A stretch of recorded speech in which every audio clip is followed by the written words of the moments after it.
Hello and welcome to another episode of the We Have a Meeting podcast. So today you're in for a treat. We are joined by the rapid growth guy.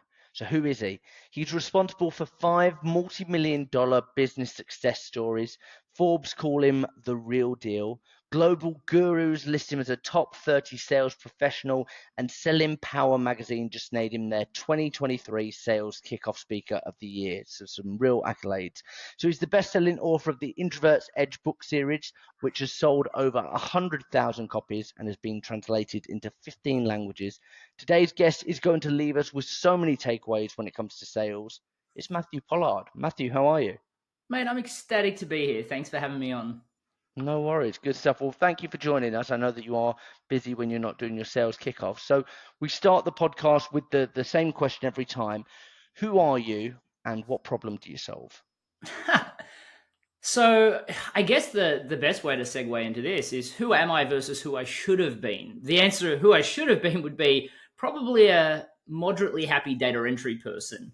And I guess my entire story of falling into sales and really 93 doors before my first sale and teaching myself how to sell watching YouTube videos and then becoming the number one salesperson in the largest sales and marketing company in the Southern Hemisphere kind of qualifies me in two ways. One is that, as you mentioned in my awards, that I've gone from having no business in sales to being one of the top 30 sales professionals on the planet, which especially is humbling considering I'm an introvert, which I would have thought I was the only one, right? Because everybody knows that introverts can't sell. Turns out I'm not. As a matter of fact, many of the people at the top just don't think it's cool to mention that they're introverted. And I'm relatively committed to helping introverts realize they're not second-class citizens. Their path to success is just different to that of an extrovert. And funnily enough, what I tend to do, if you think about the problem that I solve, well, the first thing I do is I talk about how introverts are kind of terrible at sales when we don't follow a sales system, one that's built for our introverted nature. But truthfully, extroverts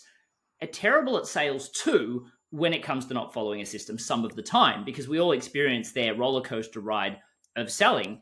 And because of that, they just don't get themselves to the best that they can be unless they follow a regimented system to take their mood out of the equation. And so what you'll find that I do, especially with corporations, is help them realize that sales systems are always the most important thing. Most corporations know that that's the case, but have never successfully operationalized a sales system. So I say, okay, let's start with one thing that will give you huge ROI, shorten sales cycles, increase closure rates, and drastically increase the speed that you onboard new team members, and that is creating a story playbook.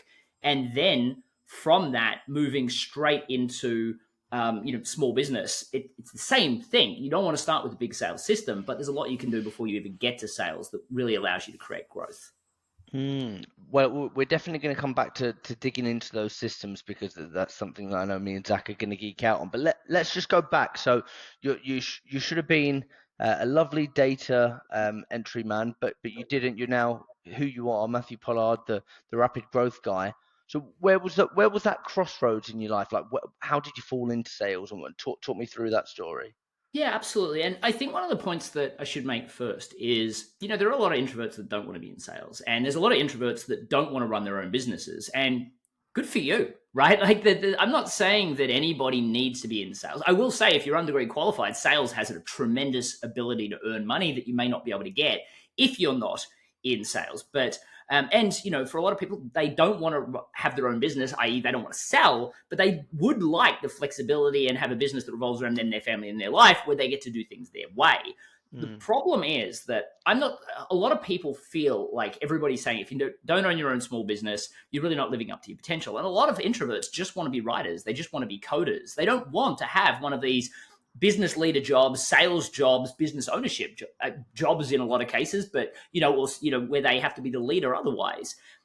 And for those people, I'm not suggesting that you do. What I do find though is for a lot of introverts, they resign themselves to careers that aren't what they want because they believe they can't do these things. So for me, I would have honestly probably been a relatively happy data entry person, but I would never give up the life that I have today for that. And that's why I'm saying it's important that you believe that you can, then make a choice on whether or not you actually want to. And I think that, my story really, really encapsulates that, because I mean, I had a reading speed of a sixth grader in late high school. I was super introverted. I mean, I had no idea what I wanted to do with my life. And I will say I got diagnosed with this thing called Irlen syndrome in late high school. And I mean, basically that means I put on a funny pair of colored lenses and miraculously I can learn to read, which obviously didn't help me with my confidence, but also I couldn't read like everyone else. I had to start the process of learning to read. So the last 2 years of high school was tough for me. And I got into the top 20% of my state, but I was burned out. So my family and I all agreed that I was going to take a year off to, find myself. I guess that's what a lot of people in their 20s or sometimes even 30s these days do. But my dad broke his back 80 hours a week supporting the family. There was no way he was going to be okay with me just, sitting on the couch watching Oprah or travel. We didn't have the money to travel the world or anything like that. So I took a job at a real estate agency. And I know a lot of people are probably thinking, oh, you're out selling. No, I was the guy doing data entry, right? I had this look on my face like, don't speak to me. I'm here to find myself. Well, 3 weeks into that job, I lose it because they shut down the office. And this is just before Christmas time in Melbourne, Australia. So for those people that I'm going to say that have the funny accents, because probably everyone's listening thinking I'm the one with the funny accent. But for those people that don't know Australia well, it's summer and Christmas time at the same time. So everybody goes on holidays on the 20th of December, and no one really comes back until the 15th or 20th of January. So for the employers listening, even for the senior leaders listening, I mean, think about how many people you're hiring if you want to have a month off without being distracted with your family. You're not hiring anyone. Well, the only places that I could find jobs, and there were 3 jobs in the paper at that time, there were all these things called commission-only sales roles. So for a guy that struggled to talk to his own friends, let alone anyone else, that had really bad acne, that always felt people were judging him on that felt like the slow kid, and who had these funny colored lenses, that is not the role that I wanted to apply for, but it was less scary than going home and telling dad I was out of work. So I applied for all 3 jobs, and I got 3 job interviews. And then I got 3 job offers, and I'm like, maybe they see something in me that I don't see in myself. So I took this job doing business-to-business telecommunications, and I remember going into day 1 with a little quiet confidence, and my trainer put that to bed really quickly. He's like, Matt, we just hire everyone. We've just got this saying, we throw mud up against the wall, we see what sticks. Fun saying, I guess, until you realize you're the mud. So here I am after 5 days product training, not a single second of sales training, and I get dropped off on this road called Sydney Road in Melbourne, Australia. I mean, it's still the stuff of nightmares. It's like 1,000 doors on each side. And I just get told to go sell telecommunications, which was great. I knew everything about telecommunications now. I've had 5 days training, not a single second of sales training though. So no idea what to say when I walk in the door. So I take a deep breath and I walk in and I say I was luckily politely told to leave, because shortly after that, I was less politely told to leave. Then I was sworn at. But I think my personal favorite was always getting told to go and get a real job. I mean, this was the only job I could get. And so I just kept on going, door after door, sworn at, told to get a real job, got to my 93rd door, and I made my first sale, which was about $70. And I know everyone here listening that's in sales, they remember still to this day the excitement of their first sale. The thing is, mine was followed about 45 seconds later with this feeling of dread that I have to do this again tomorrow and the next day and the next. And the whole idea of that was not okay. But I wasn't exactly willing to give up and go back and tell dad I'm out of work. So I also wasn't willing to accept what I think a lot of introverts accept for themselves, and even a lot of extroverts, to be honest, accept subpar performance. So I decided that sales had to be a system, because without it, my year was going to be horrible. So I went, how am I going to learn this system? And I went, well, I'm not picking up a Zig Ziglar book or a Brian Tracy book. That will take me a year to read, let alone apply. So I just took a punt on this. I typed in the word sales system in YouTube. And it blows me away, by the way, how many people spend money on training before they even go there. Back then I had no money, so I had no choice. But all these videos came up. And then what I found was, by going through each video, I realized there was a lot of similarities in systems, but there were a series of steps. So I'd spend 8 hours in the field applying what I learned that night before, and then I'd spend 8 hours that night preparing the next step or perfecting what I was working on. And then I'd spend 16 hours a day on weekends practicing. I know this doesn't sound fun to anyone, and there are smarter ways to do it now, but very quickly I got better. Soon it was 71 doors, then 42, and then 38, and then 18, and then 9, and then 3. About 6 weeks in, my manager pulls me aside, and he had the same face that my last manager had when I was about to lose my job.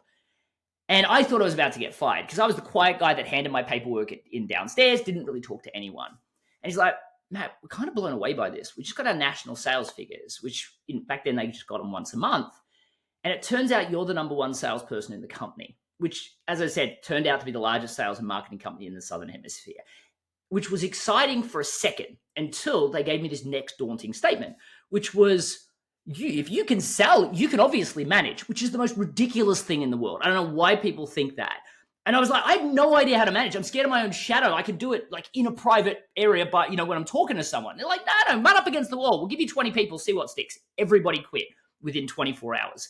But I went back to YouTube. I learned to manage. I hope people are understanding that everything is now a skill that can be learned and mastered. That is literally what I learned. But I got promoted like 7 times in the space of 12 months because I became known as the guy that could get introverts to sell, but also get extroverts to stop having that, roller coaster ride of selling. And then, I started my own business, and fast forward just shy of a decade, I've been responsible for 5 multi-million-dollar success stories. Wow. Do you know what I'm taking from that? I'd love to meet your dad. How motivating to have a dad like that makes you get up and go and kick doors down every day. Do you know what's interesting? My father never, like, you hear stories of, kids that get beaten around by their dads and the terror of dad. My dad never laid a hand on me. It was just that I did not want to disappoint dad. And he always showed this unbelievable respect for me, which made it almost an impossibility for me not to let him down, because I had to push myself. It wasn't that I would come home and he would just grill me. He would come home and ask me questions for why I didn't do it anyway. And I couldn't have that. And it was so weird. The cycle, I guess it was, he was conditioning me really because he knew that I did have disadvantages. And truthfully, I think all along he knew that. I mean, I think about anybody that's listening, by the way, the people that sales gravitates to, I don't think there's many of us that didn't have something happen to us in our earlier life. Like, we all have these backstories of how we got into sales. And I don't think there's anyone that would disagree with that when you say the adversities you face tend to seed the success of your future.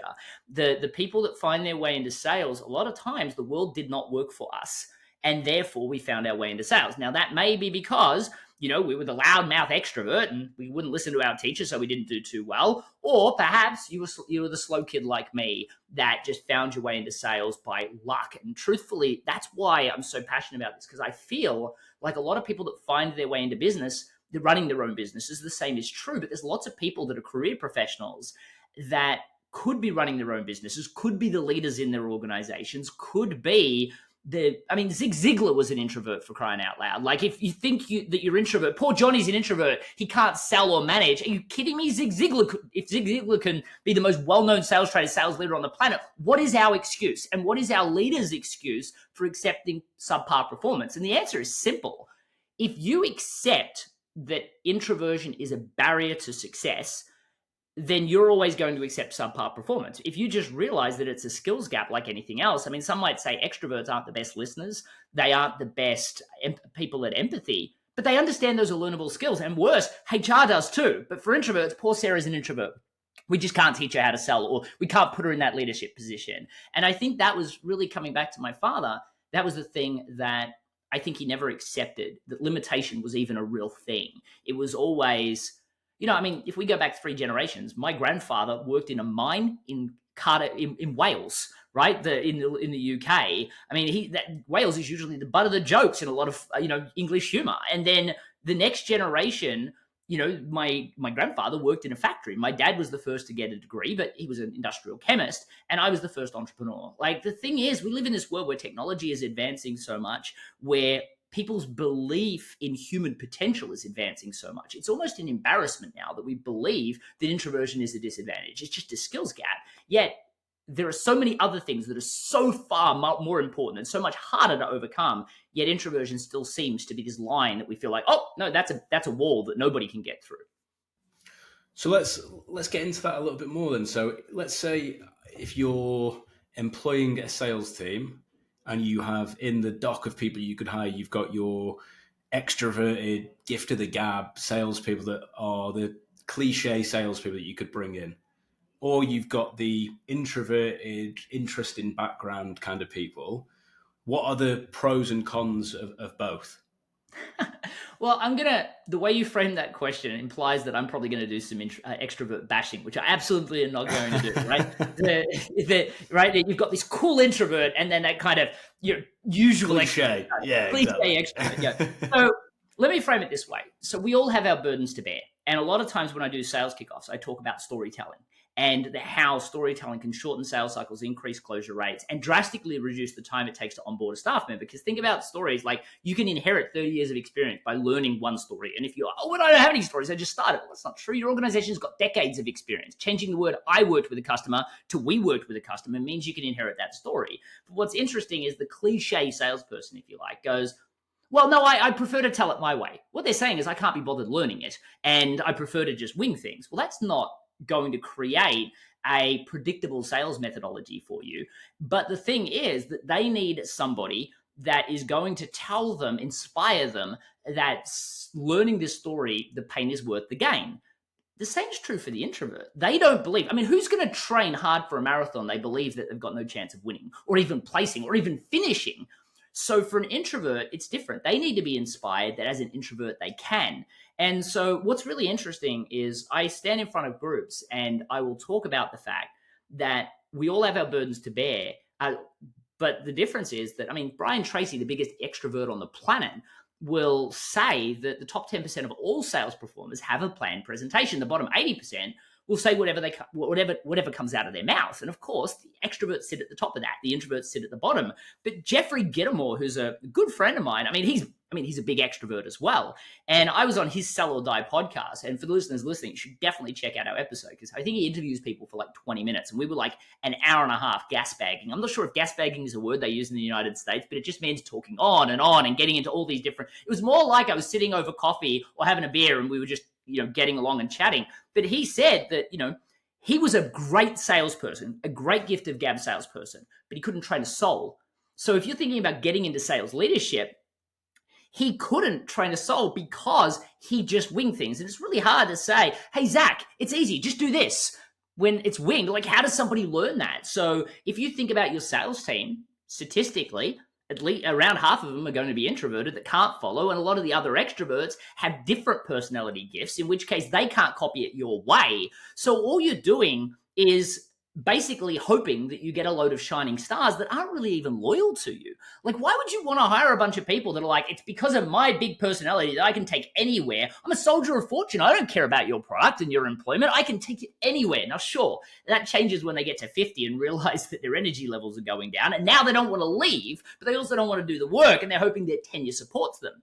The thing you'll find with an introvert is if you can give them a proper sales system, they will hold on to it for dear life. And because of that, that's why they always dominate in sales. And that's why if you go to the top 30 sales list, sure, the top two, which is your Grant Cardone and your Jordan Belfort, they are extroverted. But if you go any further than that, you're going to start to see introverts pop up on that list because they hold on to a system for dear life. Now, you won't find an extrovert on that list that doesn't gravitate to a system, yet your best sales people often will say, I won't follow one. And that's what's really unfortunate when I see, especially corporate sales. They make this decision that they're going to operationalize some sales process. And they're always buying these big sales methodologies. And, the senior director of selling for the largest cloud-based company on the planet says, we're going to push this initiative. That's until they leave in 12 months and no one's got any interest in it anymore, by the way. But what happens is they say, we're going to push this initiative. 8 months in, they can't get their best salespeople to buy into it.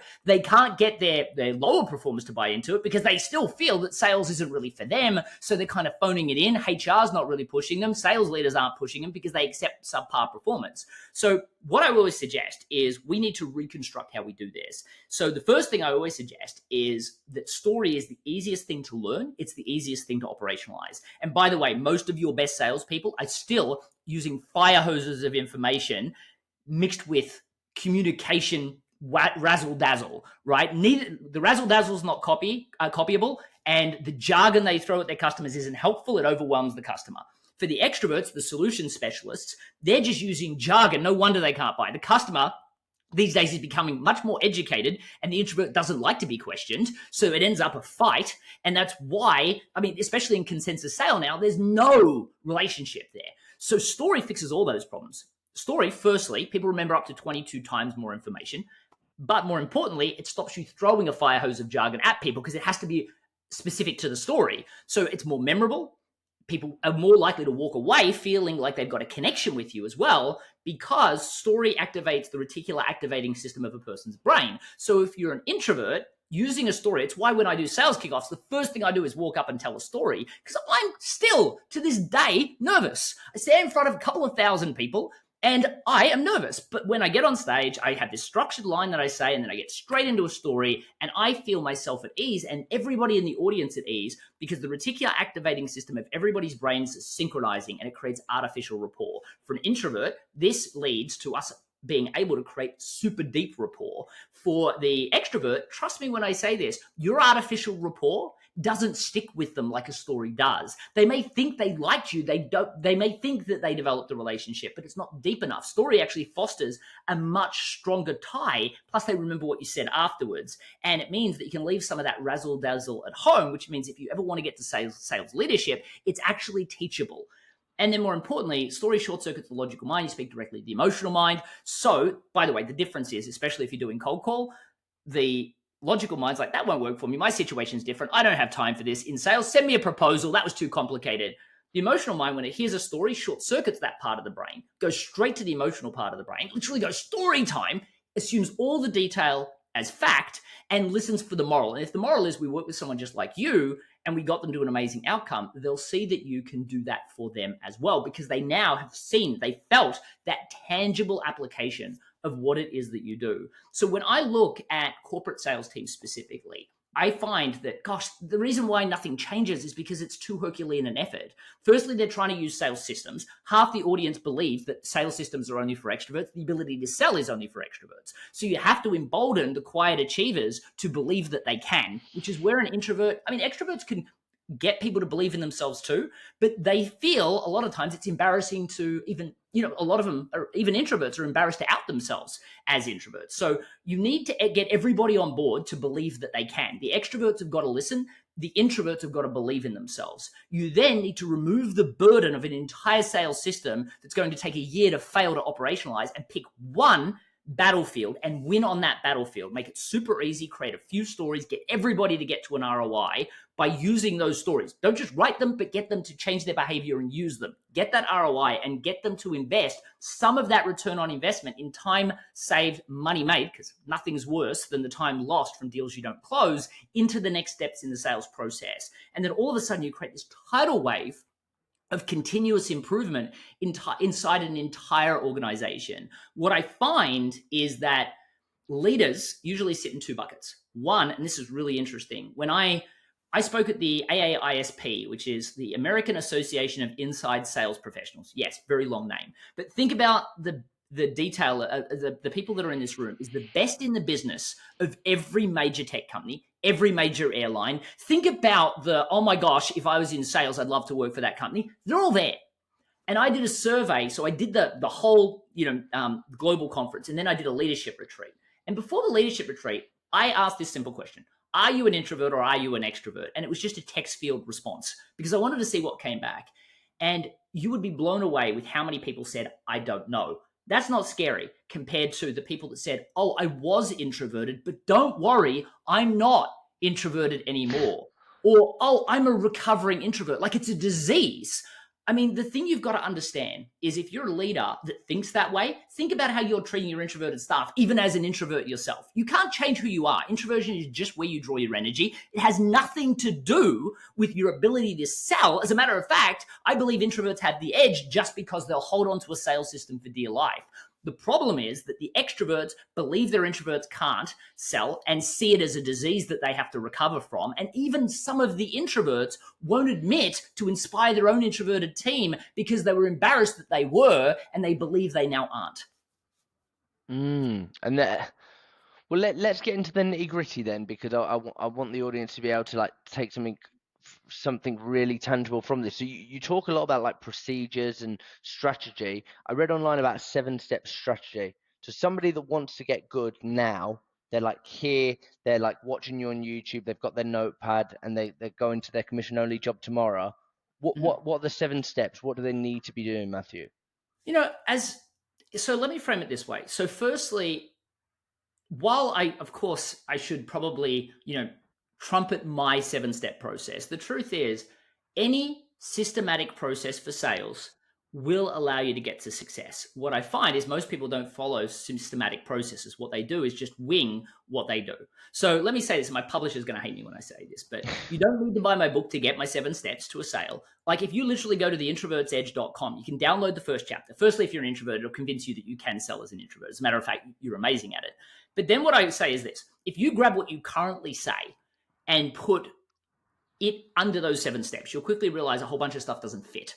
Throw that out. You shouldn't be saying it to the customers. That's the fire hose of information, those sorts of things. Then you'll realize there's some things out of order, which is why the customers get frustrated. It's why they take over the sale. It's why they start asking about price way too soon. Then you'll realize there's some gaping holes, usually around asking the right questions, not just questions for question's sake, and then telling great stories. So let's focus, because I've just said most people focus on the entire sales system, and that is the frontier that they're not ready for yet. Just do that and you'll double your sales in the next 60 days. Let's talk about story in general, because what I find is most people think that they tell great stories, and the truth is they're just wrong, right? Their stories are more customer wanted this, so we gave it to them. So, right, it's not a story, it's a case study. It's like seeing, a CNN report. Customer reported this issue and we were able to help do it. And by the way, don't ask your marketing team for help with this. They should be able to help, and with training they could be able to help. But if they hand you a case study, it's like, this customer John was so lucky to have met us because we transformed their life because we're so amazing. No one likes that stuff.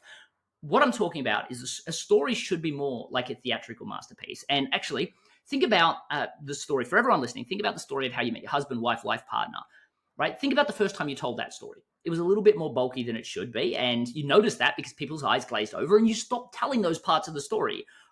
There were certain things that people enjoyed, and don't lie, you embellished on those little elements a little bit. I know the story of how my wife and I met. I mean, it is a theatrical masterpiece in itself. Like, I say certain things, she says certain things, we say things together, we hold hands, we look at each other, and we're like, so that's how we met. It is an impressive story that we have practiced thousands of times, just like everyone that's listening.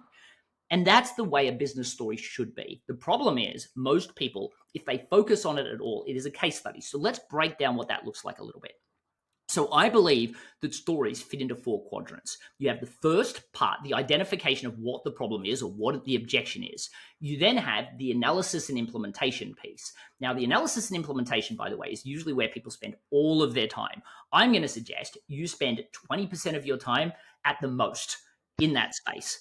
Then the outcome that you have is the next piece. A lot of people will barely know the outcome because a lot of salespeople, they don't stay connected with the sales. So because of that, it goes off. They don't really know. And a lot of times they don't even really know. I worked with $1 billion tech company once that they were like, I had to interview them for this story I told, like I worked for the organization from stage. And I said, like, why did they move into the cloud? And of course, it was because of how amazing the salesperson was. And I'm like, no, I'm not buying that. Why did they move to the cloud? You said you've been chasing them for years. They didn't know. They had to go back and ask. Turns out this was a guy that had the mindset. He worked for a big government agency. If it ain't broke, let's not fix it.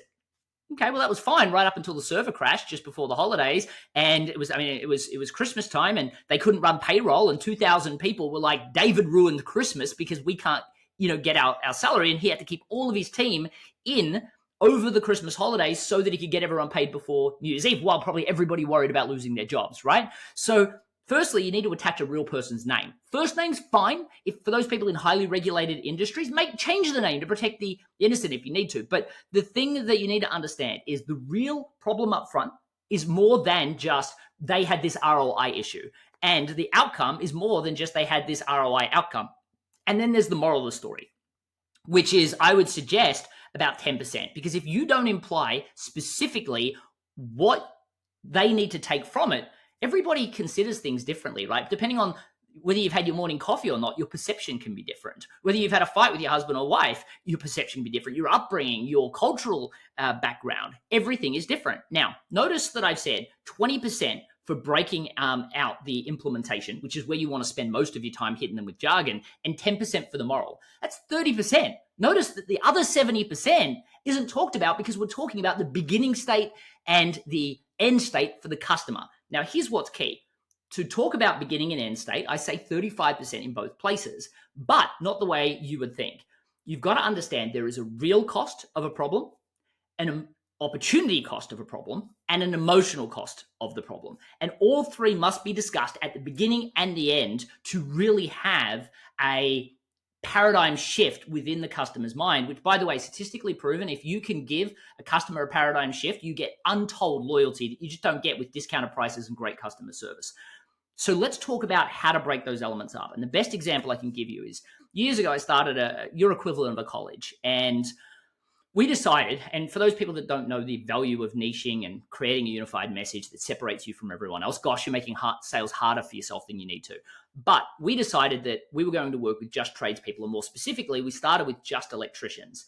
And I remember I went every now and then, and by the way, if you're a sales leader, anytime your salespeople give you an excuse, my favorite question to ask is, when did you decide that? Because just like stories short circuit the logical mind, speak to the emotional mind when you're closing a customer, they also short circuit the logical mind and speak to the emotional mind when people are having negative self-talk. So I love asking that question, because when you ask, they then give you this story that's mostly ridiculous for why the market has changed or what's going on. But what I used to do is I used to say, when my sales team weren't performing, what's going on? They'd then tell me the market had changed. I'd say, when did you decide that? I'd hear this ridiculous story. I'm like, all right, pick any lead. You know, if they blamed the leads, I'd say, pick any lead in the deck. I would take it and I would go sell to it. Well, I think they wanted to have a laugh. They picked the furthest away appointment that I could possibly go to. I was in Melbourne. It was all the way out in Lilydale. I drove 45 minutes out, and I said, well, what problems do you have in your business? And he looked at me. I mean, he's an electrician. He's looking at this guy in a suit, and he's like, well, what do you mean I've got problems? I don't have any problems. Who's this guy in a suit telling me I've got problems? And I knew, because all we did was work with electricians back then, that if I responded with just this, really, you don't have any problems? The last 60 electricians that I've spoken to in the last 30 days say they've got this problem, this problem, this problem. Sure, you don't have any of those? They would then open up and go, well, actually, I've got all those problems and all these as well. That's the power of knowing your avatar. But this guy didn't say that. He's like, no, I don't really have any of these. And I was like, oh my gosh, I've just driven out 45 minutes to go. So everybody's waiting for me to fail when I get back to the office. There is no way I can't try and push this a little further. So out of desperation, and I can imagine, I was younger then, desperation was probably the best word I could give you. I said, really? You don't have any problems at all? And he's like, well, I guess if I had to think about it, my staff don't clean up after themselves. So I jumped on this, and I was like, I'm in the world of real cost, by the way, at the moment. And I'm like, really? How much is that costing you? Well, mate, not much. Like, I pay my staff like $25 an hour. If I've got to send them back, maybe $50 here and there. Not really going to, I mean, I'm selling $10,000 trainings per person. Not exactly going to buy it, right? So I went to the world of opportunity cost, and I said, look, I'm sure you don't see as many clients as, you know, your staff, but do you go and see any people? He's like, yeah, I mean, if, I probably go and see 10 people a month. I said, okay, well, if you were to see 10 people a month, do you ever get any referrals? He said, yeah, I mean, a lot of the time I get like 3 or 4 referrals if I was to go see 10 people. I said, well, are they usually the smaller deals or the larger deals? And he said, well, no, usually the larger. I mean, we're doing an entire wiring job for a factory right now. The referral came from the CEO, who I just fixed their light on their pool at their family home. He said, so they're the bigger deals, but, sometimes smaller. I said, well, what's the minimum? He said, well, sometimes up to 100,000, but, $1,000, I guess we could say, as a minimum. I'm like, okay, so if you were to go see 10 people, you would get between 3,000 and 4,000 at very minimum in referrals. He's like, yes, that would be fair. I said, okay, interesting. So how many referrals do your staff get? He's like, oh, they'd be lucky to get 1 or 2. I'm like, I'm confused. Do they not see as many people as you? I thought you said that I would have expected you would see more people, less people. And he's like, no. I mean, if I see 10, they see 40. I said, so why are they not getting like 12 referrals? I mean, at minimum, you would have got 12 to 16, right? And he's like, well, I'm not quite sure. I said, do you think it might be because they're not cleaning up after themselves? He's like, oh, I never thought of it that way.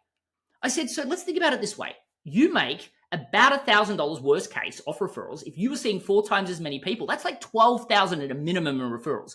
They're getting maybe 1 or 2, call it 2. It's like $10,000 per staff member in lost referrals per month. How many staff do you have? He said, I've got 5. I said, so you could potentially be losing $50,000 in lost referrals because your staff aren't cleaning up after themselves. Do you spend money on ads at the moment to get more leads? He said, well, I wouldn't have to if I was getting 50 more leads a month. This is opportunity cost. I then moved into the realm of emotional cost, which, by the way, the first 2 will get somebody to move to making a decision. The last one gets them to make it now. This is what shortens sales cycles. I said, does it upset you to know that you're losing all this money, plus losing all this money in advertising costs just because your staff aren't cleaning up after themselves? He's like, well, I'm upset now. And then I asked the key question, does it ever get to a Friday night? And this is me using my empathy muscle. Again, something introverts are great at, extroverts need to develop.